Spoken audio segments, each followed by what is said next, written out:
teleport ang lahat ng mga kakampi papunta sa kanya kahit nasaan pa sila. Siya ay isang support tank na hero. Meron siyang passive skill na tinatawag na snack time. Kapag merong bawas ang kanyang HP tapos hindi nakikipaglaban sa loob ng 4 na segundo ay kakain siya ng 5 chips. Pag nakompleto niya ito ay magre-recover ang kanyang HP at ang duration ng kanyang passive ay 5 segundo.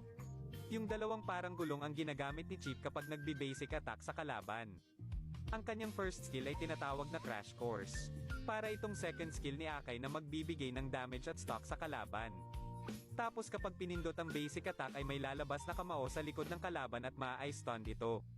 Magkakaroon din ng shield si Chip pag tumama ito sa kalaban. Ito ang mangyayari pag ginamit sa madaming kalaban.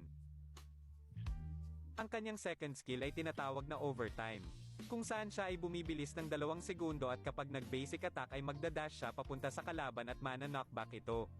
Ngunit sa isang kalaban